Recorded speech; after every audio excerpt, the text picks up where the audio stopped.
After years behind bars, Ilich Ramirez Sanchez is still defiant. The Venezuelan was hauled out of his French prison cell in November to answer for old crimes. The charges concern terrorist attacks committed on French soil in the 1980s.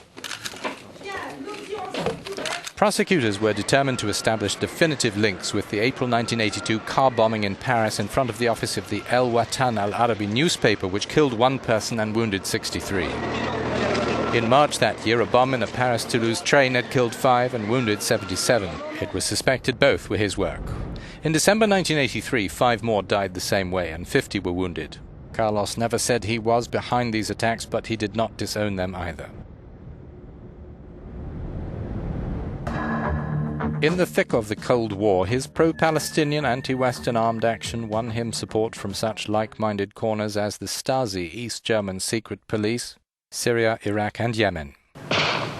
What crowned Carlos an icon in the eyes of extreme left Arab revolutionaries was his hostage-taking at the Vienna headquarters of the oil-producing country's organization OPEC. A few days before Christmas 1975, he led a raid and took 11 ministers hostage, among scores of others.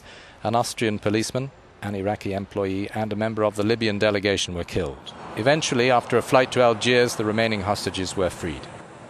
But France's memory was long. Its agents abducted Carlos from Sudan in 1994.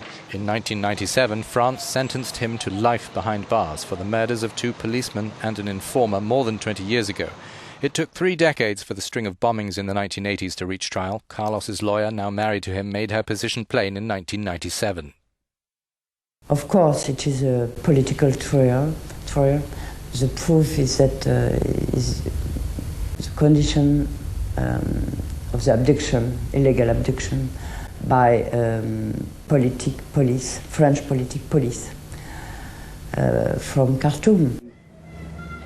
The defendant's father, now deceased, had been a lawyer in Venezuela. He last saw Carlos in 1974. He never accepted the charges. He said, "My son is not a terrorist. He is a warrior, a revolutionary fighter who has dedicated the long years of his youth to the struggle for the Palestinian people's cause." In contrast to this opinion, the Paris trial covered crimes widely considered to be part of a private cause that Carlos waged against the French to force them to release 2 close comrades who had been arrested for terrorist activity.